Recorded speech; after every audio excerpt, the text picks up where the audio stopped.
your hand, a door, someone inside. You draw your Glock, no backup. You kick it open, empty. Phone glowing on the floor. You pick it up. Your own name is on the screen as the caller right now. 12 hours earlier, your phone tears you out of sleep at 3 in the morning. The radio screams code 3. Multiple victims, suspect active, all units now responding fast. You push your Ford Explorer past 90 on the empty Chicago Expressway with lights strobing. You pull up, crime scene tape, 3 patrol units, neighbors pressed to the perimeter. The lieutenant hands you a folder at the door and says one quiet word into your ear. You open it and recognize the name inside. For 1 full second, you go completely still. Inside, you sweep the rooms. The carpet is soaked through from a burst pipe above. Your beam hits the living room wall. Furniture overturned. Writing on the plaster. Not burglary. The ceiling above you starts to bow. Something dark seeps through the drywall right now. An axe comes out of the hallway and buries itself in the doorframe beside your head. You drop under the swing, take the arm and bring the man down to the wet floor. It's the neighbor. He broke through the perimeter. He keeps screaming the victim's name out. You drive him to the precinct. He stares out the window the whole way, both hands shaking. Inside the interview room, he slams the table and points at you directly. His voice cracks. You don't react. You slide the photographs across the table one at a time. You just wait. He starts talking, quiet, then faster. He gives you an address on the city's northwest side. A car came the night before the incident. No plates, but he remembered the exact time. You write it down. You already know this address. You have seen it before. Face stays blank. He catches something in your expression and asks directly, "Did you know about this already?" You walk out without answering. At your desk, you open Leads and type the address. System errors. Record sealed. Access restricted by another division. IT says server went down from the storm. Restoration is hours away. You go to the physical archive and pull that address drawer by hand. The folder is there. You open it. Every page has been removed. Just the empty cover remains. You check the checkout log inside the binder. Someone pulled this exact folder 3 days ago. You read the name on the sign-out line. You go still. You read it one more time. You photograph the log page, close the binder, and leave the archive without signing anything. Back at your desk, you cross-check by hand. Same name appears in 2 cases 2 years apart. You drive to the witness address through rain so heavy, the wipers can barely keep pace. Southwest side, light industrial, an abandoned warehouse with the metal gate standing wide open. You go in alone. No power. Water drips through the roof. A door bangs in the back. Near the back wall, sleeping bag, canned food, a burner phone sitting face up on a crate. You glove up and bag the phone. Last message on the screen, he already knows. Sent today. Outside, headlights cut through the wall gaps. An engine idles 2 full minutes, then pulls away. You kill your flashlight and hold still behind a column. Your fingers miss the phone buttons twice. Once the car is gone, you step out and call CSI here. Someone saw you come inside. You return to the precinct. The lieutenant is already standing at your desk before you arrive. DA's office wants this closed in 48 hours. A suspect is already sitting in holding. You look at the booking photo. Wrong person. You know it the second you see his face. You pin the alternate timeline to the board, run the string, place the photos, lay out. A colleague walks over and says quietly, "Drop it. They saw you at the warehouse tonight. That lands hardest. You weren't followed there." You had been tracked before you even left. The lieutenant gives you 6 hours and leaves. You look at the clock, then your phone. You dial your informant 3 times. It rings out every time.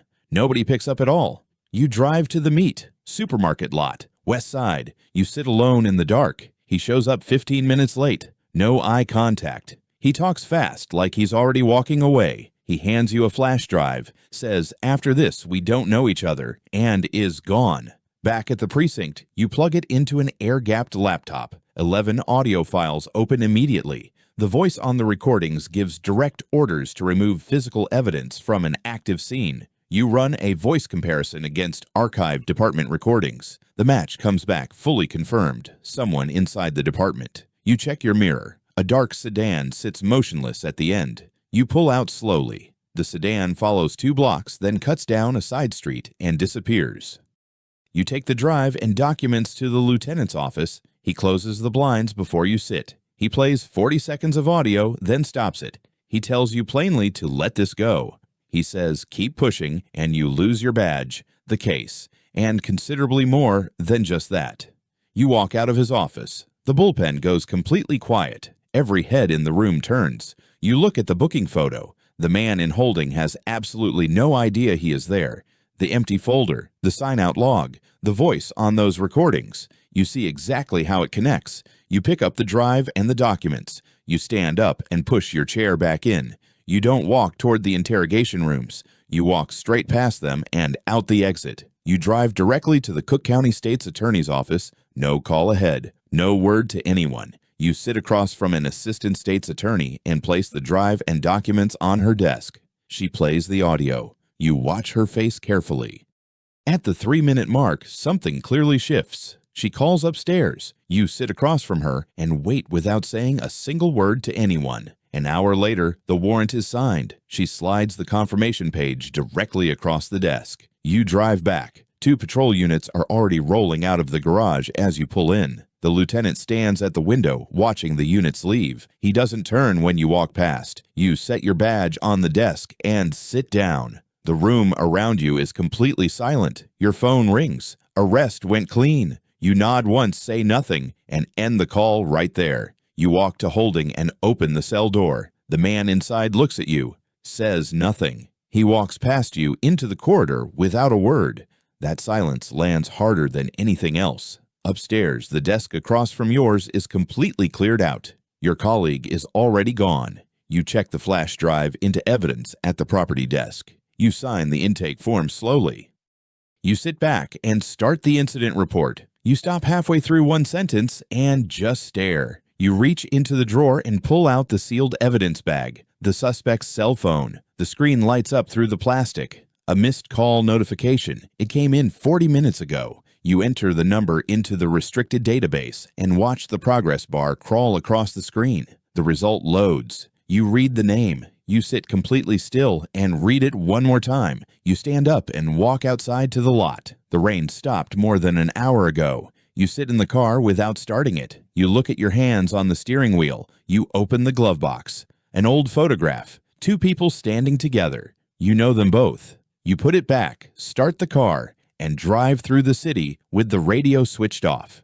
Back home, you open a desk drawer, a folder inside. Same name, same case, different date, your own handwriting on every page, your own case notes. Dated 2 full years before this morning, you started this investigation yourself, long before anyone ever handed you that folder at the door. You close both folders and set them side by side on the desk, edges lined up evenly. Outside, Chicago keeps moving. The city has no idea what happened inside it on this night. You turn off the light. You sit in the dark. The shift ends. The case does not. A detective's job isn't finding the truth. It's building a case strong enough to hold. Some shifts change the case. The ones that change you are the ones you carry the longest. New shift every week. Subscribe and never miss one from Insider Shift. Insider Shift, expert POV, one shift at a time. Like and subscribe now.